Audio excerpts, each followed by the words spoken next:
Je suis avec Pierre de Roal. Bonjour Pierre. Salut Richard. Comment on doit t'appeler? On doit t'appeler président de la société de vénerie, futur ex-président de la société de vénerie. Comment on doit t'appeler aujourd'hui? Bon, tu peux m'appeler Pierre déjà. Alors Pierre, oui. On va y arriver. Et tu peux m'appeler militant pour la vénerie parce que je l'étais et je le serai toujours. 12 ans? Exactement. À la tête de la société de vénerie? Oui, oui. 12 ans. Et tu vois, il y a 12 ans, au début, j'avais lancé une étude, un sondage avec le CSA pour savoir quelle était la position des Français vis-à-vis de la vénerie. Ouais. 81% disaient que ce n'était pas un sujet et dont la moitié pensait que ça n'existait pas.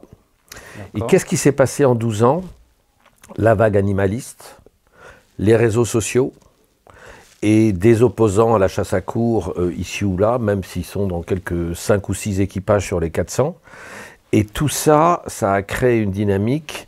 Et il faut être honnête, là, au présidentiel, 4 candidats avaient mis dans leur programme l'interdiction de la chasse à courre. Alors, peu importe les raisons pour lesquelles ils l'ont fait, mais on voit bien que en 12 ans, de manière, je dirais, assez paradoxale, je pense que la société de vénerie est devenue plus forte, plus structurée, plus lucide sur l'environnement, la société qui change.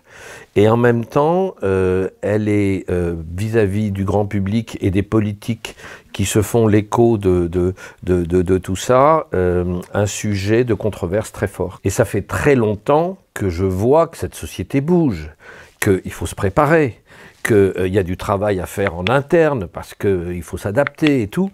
Et en fait, je suis arrivé avec un discours qui est, il va falloir qu'on bouge sur certaines choses, il va falloir qu'on s'organise, il va falloir que... Donc il y avait des projets et je me heurtais à une espèce de... Tu vois, il y a 1000 ans d'histoire dans notre truc et il y a des gens qui maintiennent ces traditions. Et en fait, si je devais résumer mon action en 12 ans, c'est évoluer sans se renier.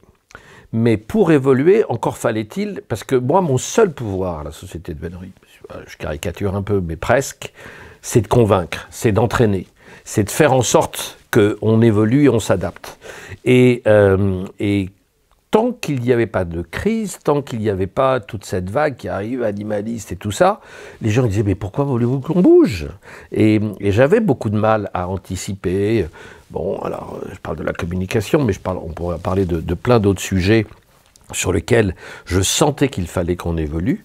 Et il y a une résistance en interne, il y a une résistance dans le monde de la chasse. Le monde de la chasse, comme celui de la vénerie, n'a pas voulu voir une société qui évolue. Et elle évolue pas depuis 10 ans, elle évolue depuis beaucoup plus longtemps. Et à force de dire « Ah, c'est des Parisiens, oh, c'est des bobos, oh, c'est des gens qui sont anti-tout », on a le fossé s'est agrandi, s'est accroît, et tout d'un coup, il y a une rupture. Il y a une rupture entre le monde de la chasse et la société, et nous, dans le monde de la chasse, on est la quintessence. Il y a tout dans notre truc. Oui, vous avez toujours été plus ou moins en première ligne pour prendre les coups. Absolument.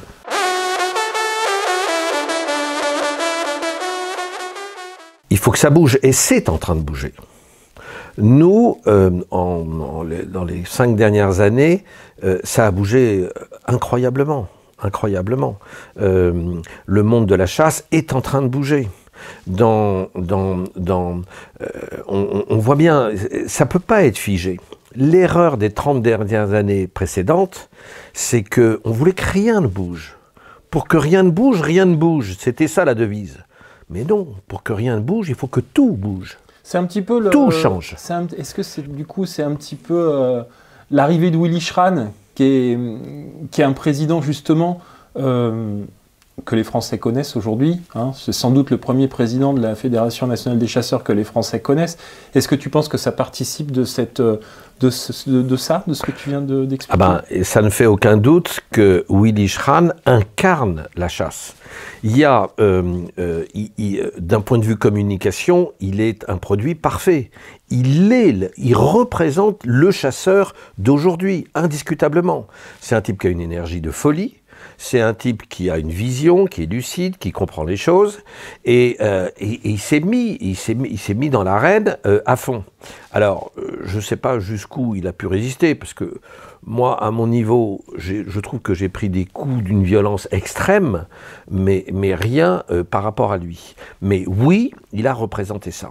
Et je dirais qu'il faut qu'il rentre dans un... Puisqu'il vient d'être élu à nouveau pour un nouveau mandat de 6 ans, il faut qu'il rentre dans une nouvelle ère.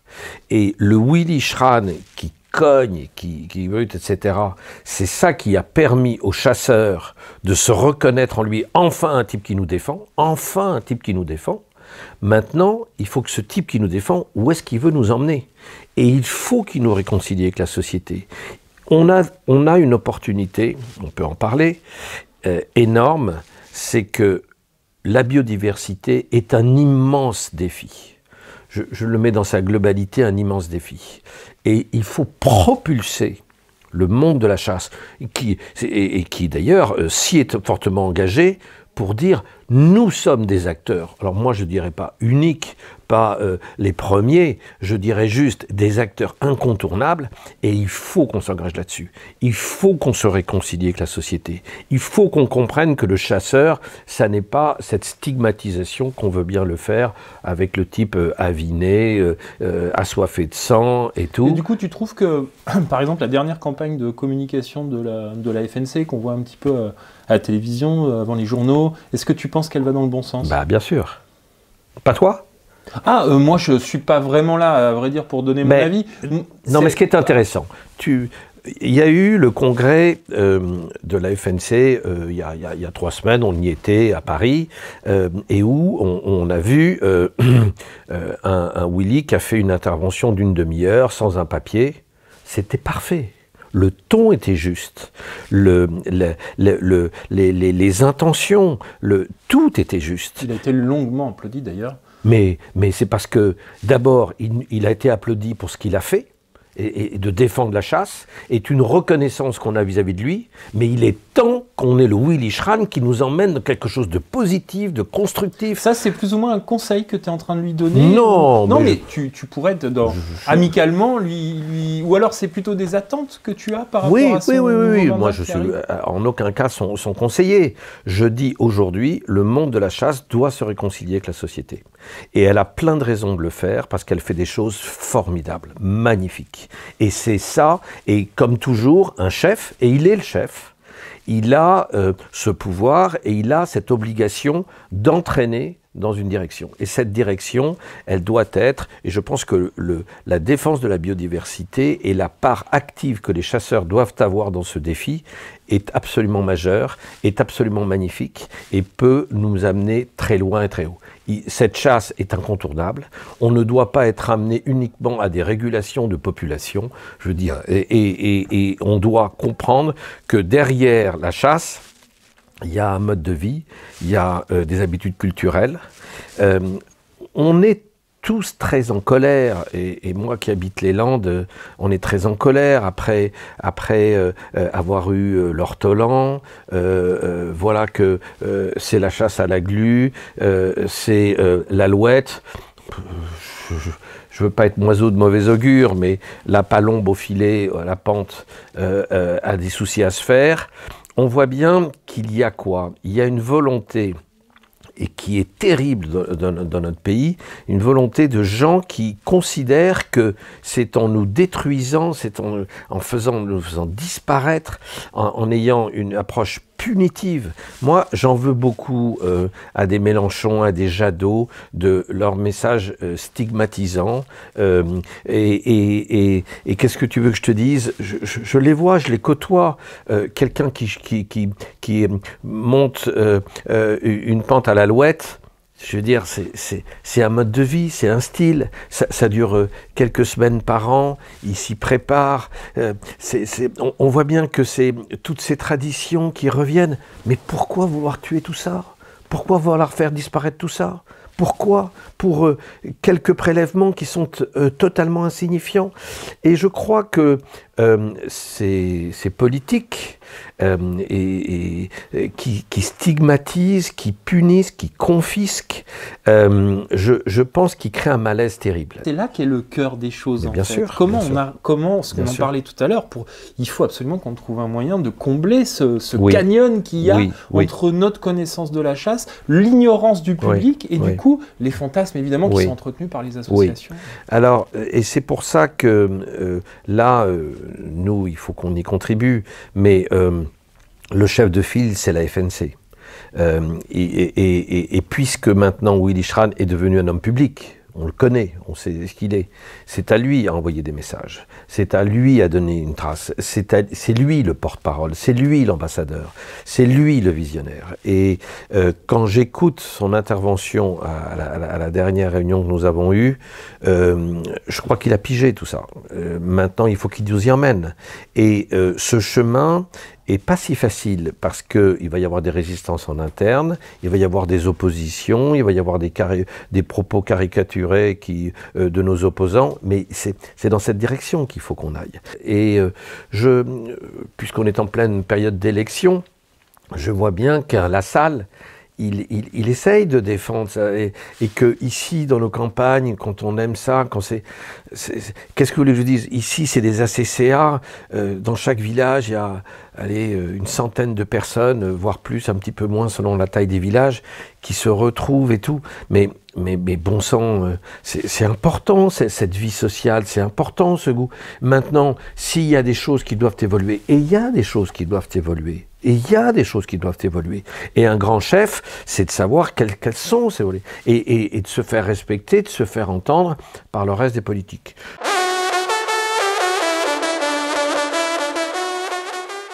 Mais donc, du coup, en termes justement de stratégie, c'est-à-dire que on vient de parler de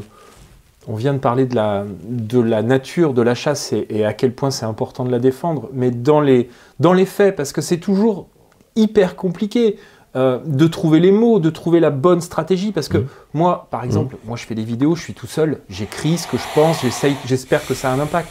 Après, quand on est un homme politique, comme tu l'as été, puisque finalement président de la Société de Berry, c'est aussi un métier politique, quelle est, selon toi, la stratégie qu'il faudrait adopter pour qu'enfin, justement, la population finisse par comprendre la chasse et l'accepter dans ce qu'elle a de beau, dans ce qu'elle a d'utile? Alors, j'aurais tendance à dire que il faut y aller sur plusieurs volets. D'abord, on est dans une démocratie où le peuple, dont on parle beaucoup en ce moment, il est représenté par un parlement. Et les parlements, c'est eux qui votent les lois, c'est eux qui décident. Et ça n'a l'air de rien, ils sont 920, c'est plus facile que 65 millions. Et ces 920 personnes, il faut que l'on prenne l'initiative d'aller leur expliquer, qu'ils rencontrent, qu'ils connaissent, etc. Et moi qui fais partie, je suis conseiller technique à la Fédération des Landes, je vois ce travail que nous faisons.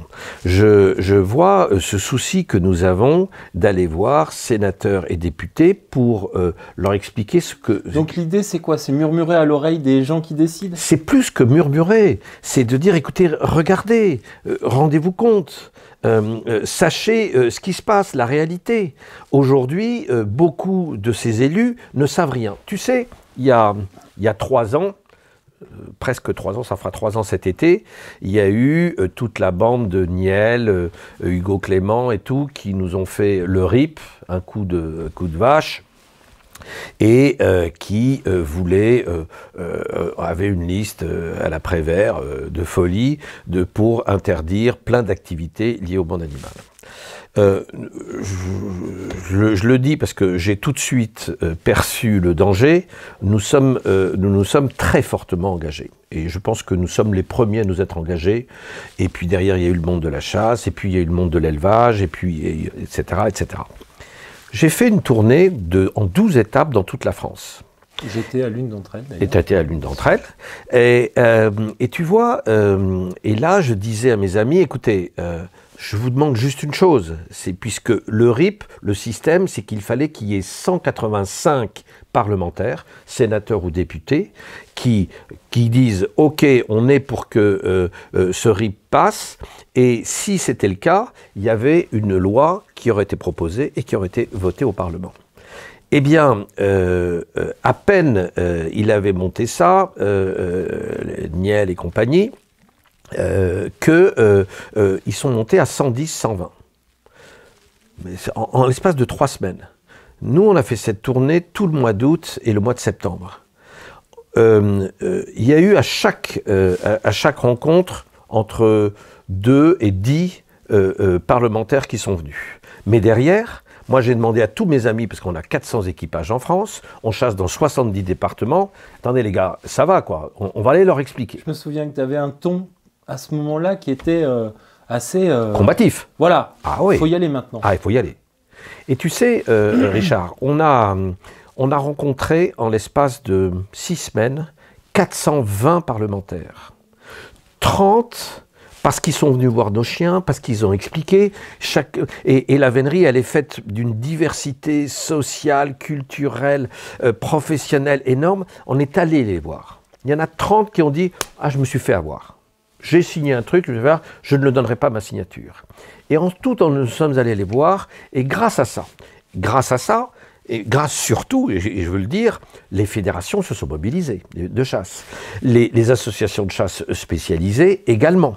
Le monde de la forêt, le monde de l'agriculture, de l'élevage. Il y a eu du cheval, du monde du chien. Tous ces gens-là ont dit, mais attendez, qu'est-ce que c'est que cette vague qui veut démolir, détruire tout, allez hop, tout ça c'est à la poubelle? Cette mobilisation m'a montré quoi? Que quand on sait expliquer, que quand on fait l'effort d'aller au-devant, eh bien, ça peut être payant. Les gens peuvent nous comprendre. Ce que tu es en train de raconter, c'est marrant, ça résonne dans l'actualité. Ça ressemble à une campagne. Mais bien sûr. Ça ressemble à un président qui va sur le terrain, comme faisait Jacques Chirac, de tâter le cul des vaches, de serrer la main des gens et d'essayer de convaincre, d'essayer d'amener des gens avec soi. Sauf que la différence entre Jacques Chirac et moi, il y en a beaucoup, mais il y en a une principale, c'est que lui, il y a 30 médias à chaque déplacement et tout, qui parlent à toute la France, il est le président de toute la France. Moi, tout le monde s'en fout de mon truc. Donc, sauf quand il se passe un truc, que tu as un appel de BFM. Oui, mais attends, oui, ça c'est sûr. On va en parler de cette histoire. Bon, on peut en parler, mais juste pour terminer là-dessus, je veux dire, ça prouve 2 choses.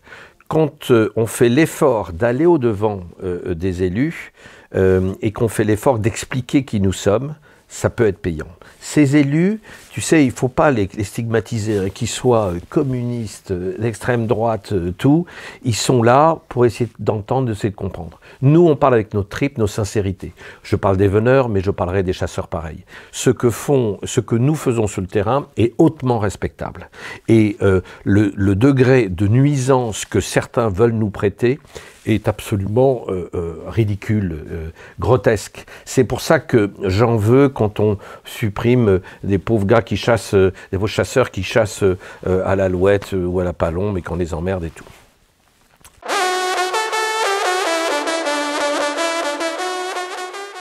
Mais tu me branches sur un autre sujet qui est très révélateur de notre société. Cette pauvre femme, Elisa Pilarski, bien sûr, se fait dévorer par un chien. Et là, BFM qui déteste la chasse. Juste, mes amis, puisque vous m'écoutez, BFM, si vous êtes chasseur, ils détestent la chasse.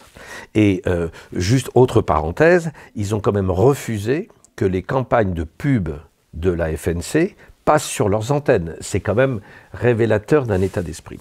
Donc, qu'est-ce qui se passe? Là, hop, les choses se font. Une femme enceinte est dévorée par des chiens lors d'une chasse à courre. Cette information, elle a tout d'un coup, hop, elle nous a mis sur le devant de la scène médiatique.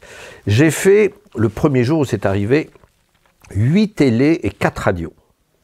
C'était un truc de fou. J'étais Jacques Chirac, sauf que là, j'en prenais plein la gueule et c'était difficile. Je savais que c'était impossible que ce soit nous. Je rappelle aux abonnés que j'ai fait une vidéo sur l'affaire Pilarski que je vous mets en description. Oui, bien sûr, je me souviens. Et oui, oui. Je me souviens. Je reprends un petit peu le timing aussi. Et puis, voilà, je me rappelle notamment de l'entretien, enfin le débat que tu avais eu avec Christophe Marie, hein, le porte-parole de la Fédération de Judo, qui était d'une mauvaise foi et qui était j'allais dire d'une méchanceté, mais c'était pire que ça. Il y avait une haine incroyable. Mais je crois que ce jour-là, mon message est passé devant lui parce que c'était trop mensonger, son truc. Il disait que nos chiens étaient féroces. Je savais que c'était impossible. Sauf que la justice a mis 1 an et que pendant 1 an, ça feuilletonnait. Et que, tu sais, à un moment donné, quand tu es sur la défensive, en communication, c'est très compliqué. Et puis, il y a eu plein de nouveaux, il a menti sur plein de lignes, etc. Mais tu te rends compte que ça fait 4 ans, ça va faire 4 ans, et que la justice ne s'est toujours pas prononcée. Donc, et là-dedans, qu'est-ce qu'on fait? Nous, on a été jetés aux gémonies, comme ça, paf. Ce qui est absolument frappant dans cette affaire Pilarski, c'est à quel point les associations, évidemment, de protection animale, et anti-chasse se sont jetés sur cette affaire comme des vautours, parce qu'il n'y a pas d'autre mot. Et quand ils ont commencé à sentir que ça sentait le roussi, c'est-à-dire qu'à un moment, il y avait des analyses génétiques qui tombaient, il y avait des choses où, clairement, toute personne de bon sens, même quand on n'a pas vu le jugement, on se dit « Ok, bon, on s'est trompé ». Mais à ce moment-là, il ne s'est plus rien passé, ni dans la presse, ni au niveau des associations. Il y a eu quelques articles qui racontaient un petit peu de loin ce qui se passait, mais personne pour venir s'excuser.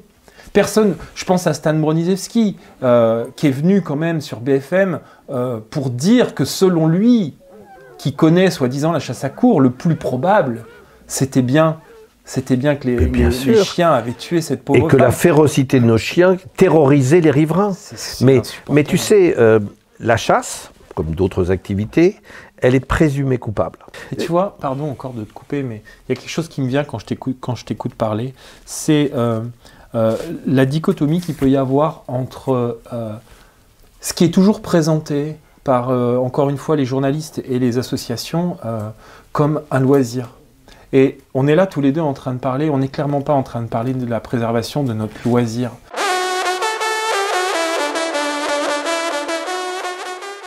Parce que, et à la rigueur, ils ne connaissent pas, donc je ne peux pas leur en vouloir. Je pense qu'ils sont manipulés. Ils sont manipulés par un certain nombre de structures, d'organismes, d'associations qui, elles, veulent absolument nous voir disparaître. Et ils se sont emparés d'une image qui est, eux, ce sont les défenseurs des animaux. Et nous, on est les bourreaux des animaux. Et cette caricature, les gens, tu vois, la chasse, c'est un sujet.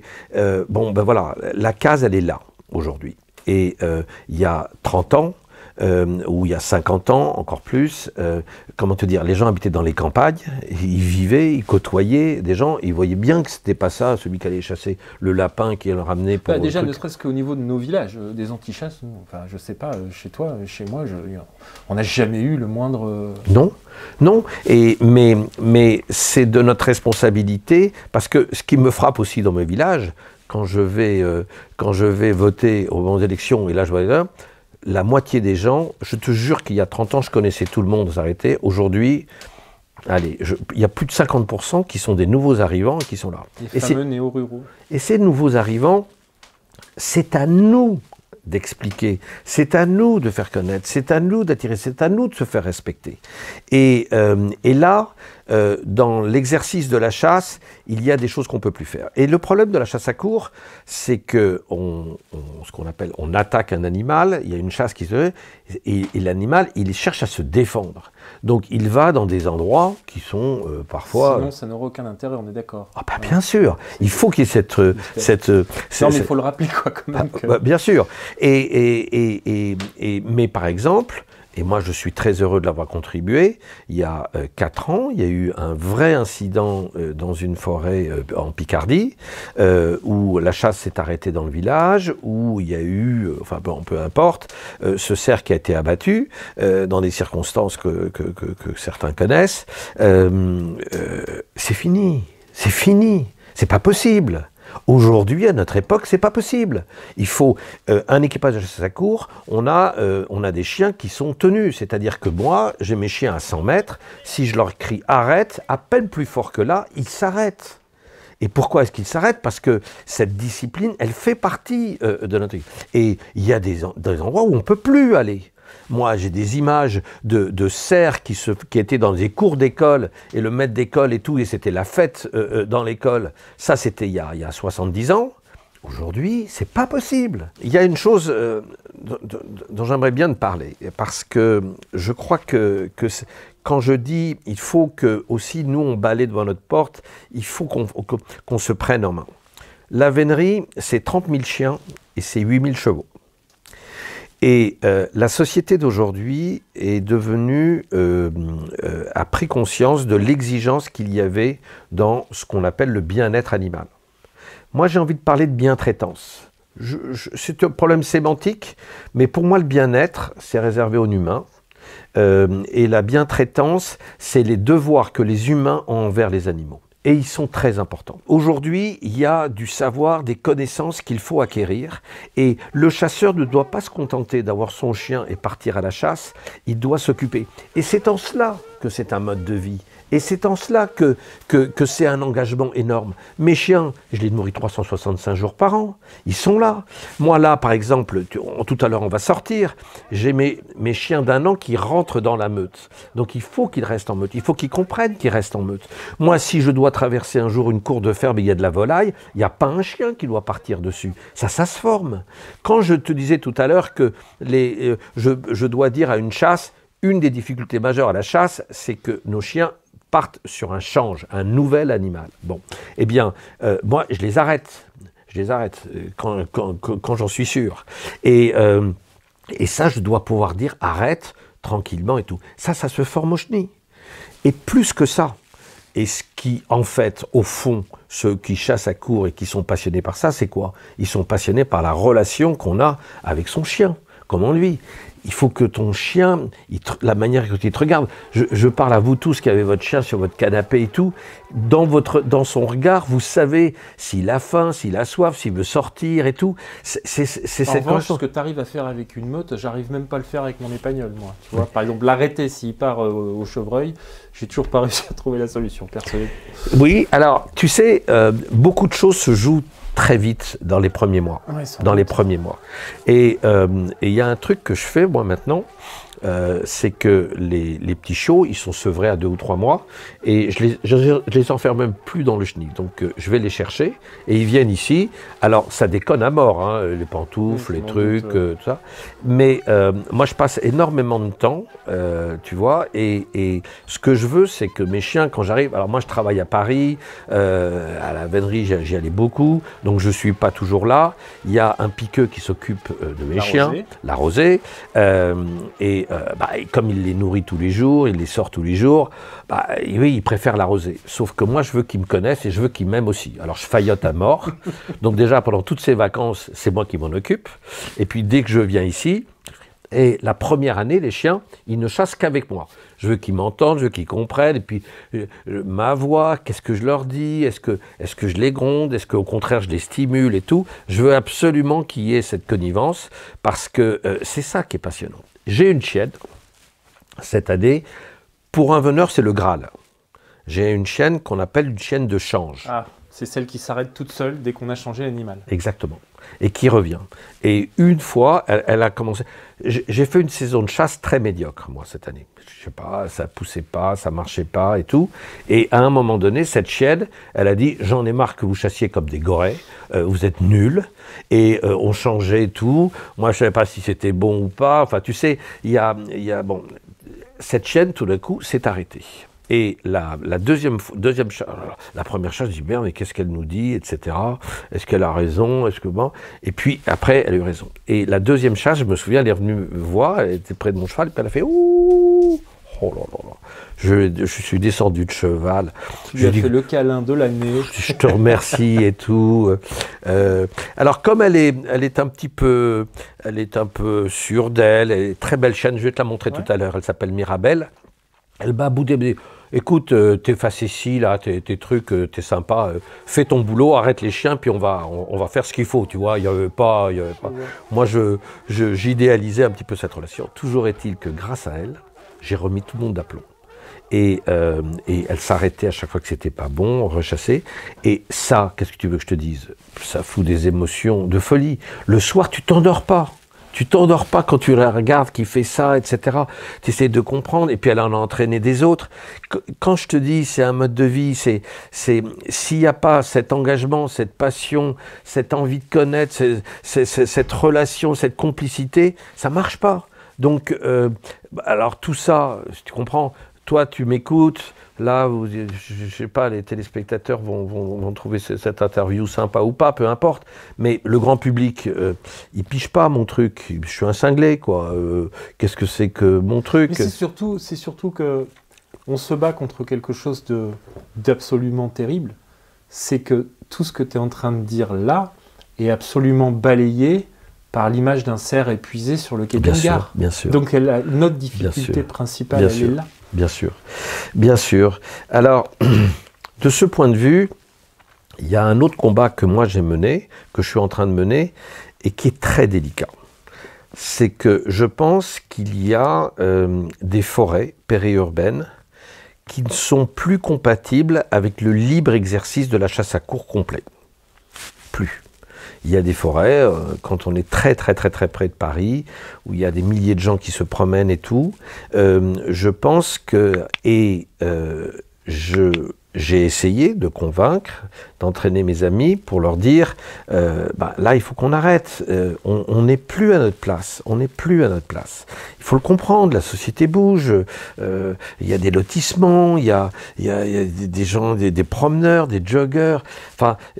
ce monde de la chasse, avec toute son authenticité, toute sa diversité, tous ses espaces, ce monde sauvage, c'est ce plongeon, moi, qui me fascine, il n'existe plus. C'est surtout que la ville est en train de manger en fait, le terrain de chasse et le territoire des animaux. Totalement. Et la difficulté, c'est que ces gens qui chassent là, ils disent « Mais non, tu nous emmerdes, c'est pas possible, on va continuer, on va y arriver et tout. » Mais ils sont rattrapés par cet envahissement de la forêt, de la civilisation. Et la chasse, il me semble, doit se passer quand même dans un contexte sauvage. Et c'est toute la difficulté qu'on a gérée.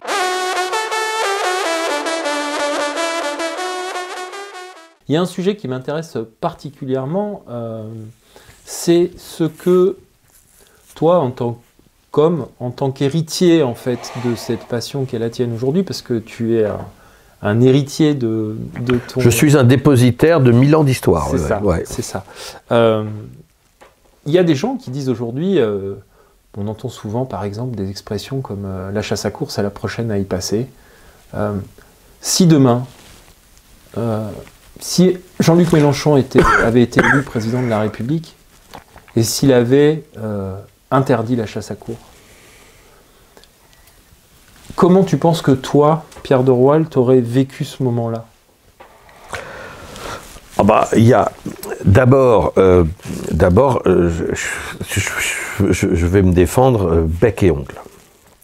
Et ce que je vais faire, c'est que nous sommes 10 000 pratiquants. Autant te dire, pas grand-chose. Et là, il va falloir que j'aille chercher des alliés, des gens qui vont me défendre. Alors les premiers, ce sont les chasseurs. Et je vais aller voir les fédérations de chasse. Et je crois que le monde de la chasse a compris qu'à force de couper, un jour ce sera eux. Et beaucoup ont l'honnêteté de dire, si la chasse à courre tombe, il y a beaucoup qui va tomber, notamment la chasse aux chiens courants, enfin bref, il va y avoir beaucoup de choses.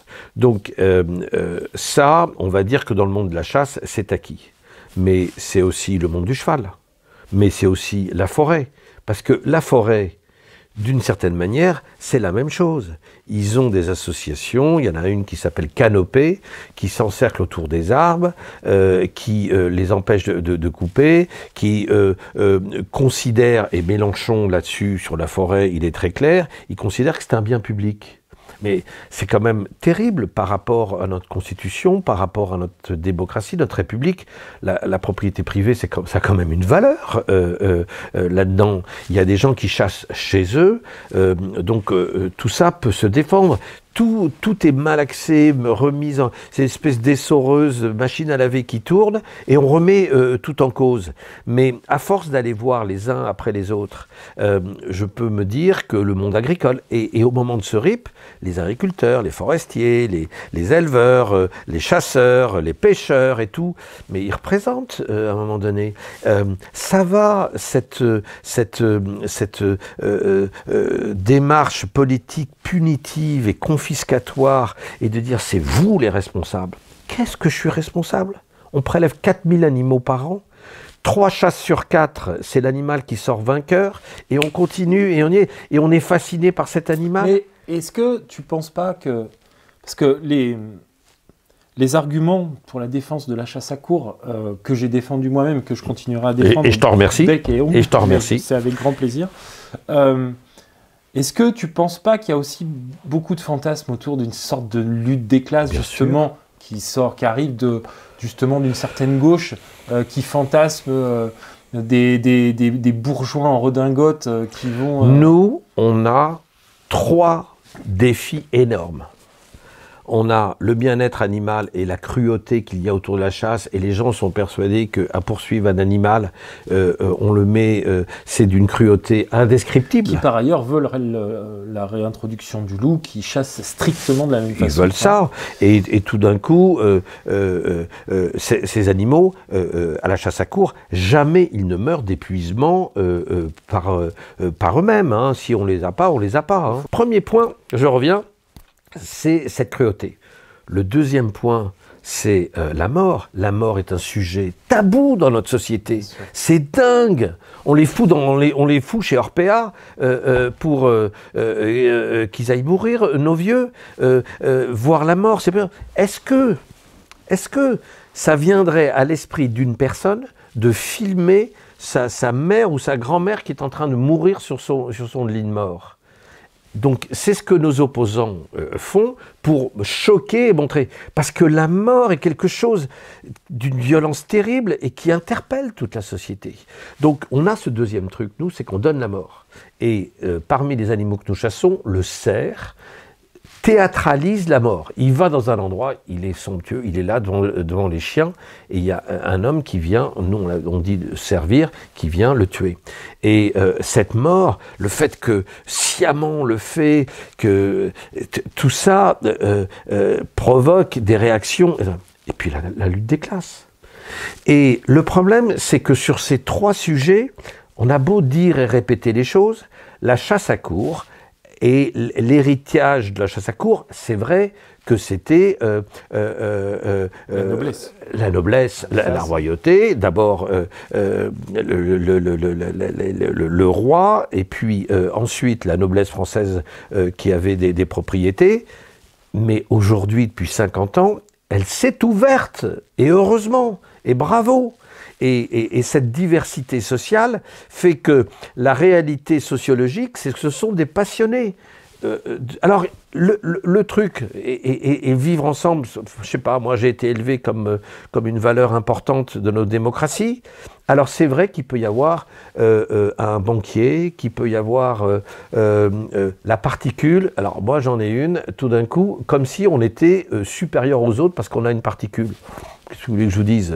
Voilà, moi ce que je peux vous dire, c'est que parmi mes meilleurs copains, j'ai le carleur qui chasse avec moi, il y a tout, et cette diversité, finalement, elle nous réunit. Alors, bien sûr qu'il y a des différences sociales, mais on vit ensemble, on est passionnés ensemble, et ce vivre ensemble, moi je considère qu'il est plutôt quelque chose qui est à notre honneur, de tous se vivre ensemble avec nos différences. Et si vraiment ça devient interdit?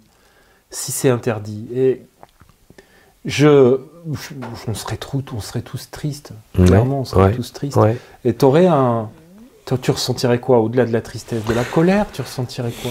Oui, de la colère, de l'injustice, mais je pense que ce sera une grande tristesse, quoi. Une grande tristesse, parce que, comment te dire, moi ça fait j'ai commencé, mon père m'a amené à la chasse à courre, et à 20 ans, je me suis impliqué comme un fou, quoi. Et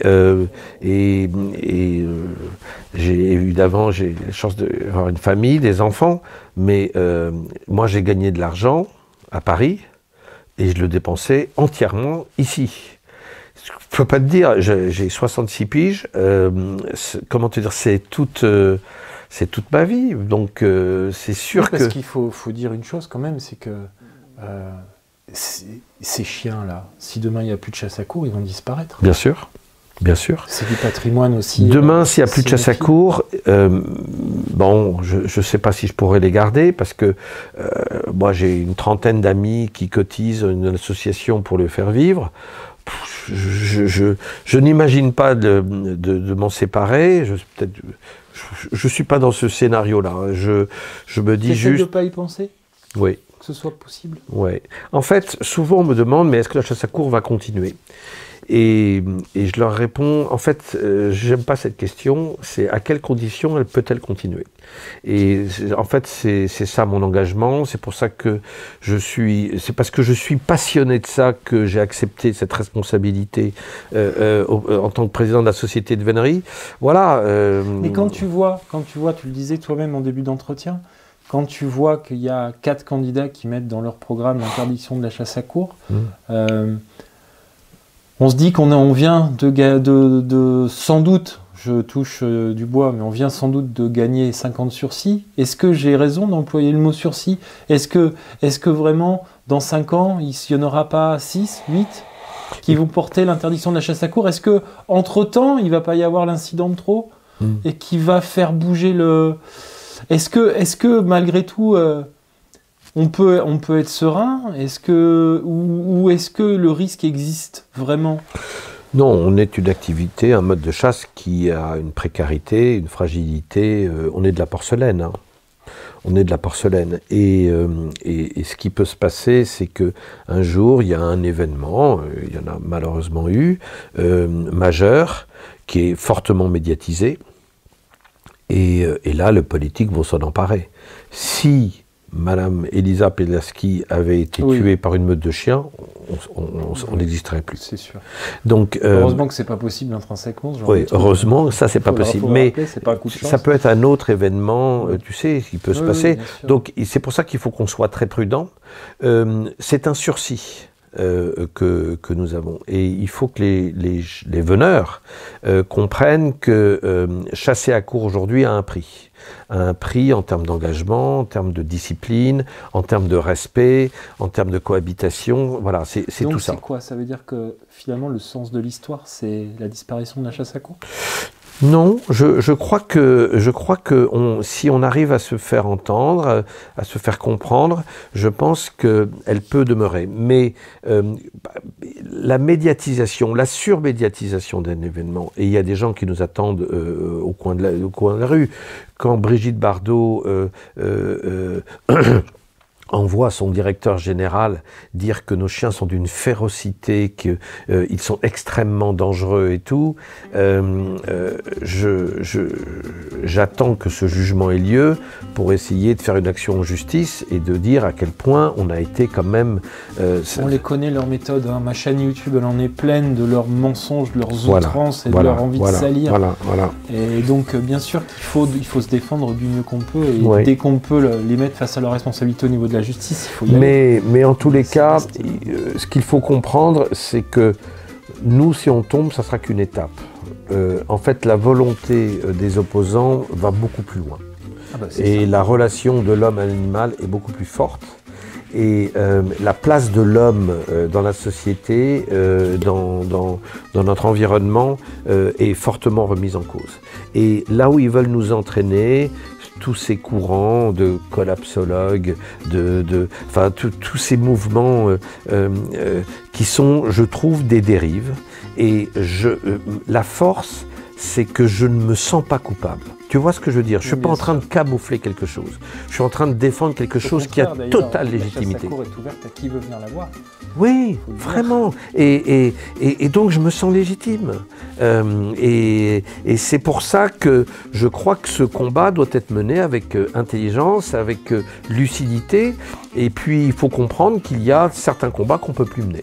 Qu'est-ce qu'on peut souhaiter du coup à la fois à Pierre de Roial et à la chasse à cour? Allez, réponds 2 fois.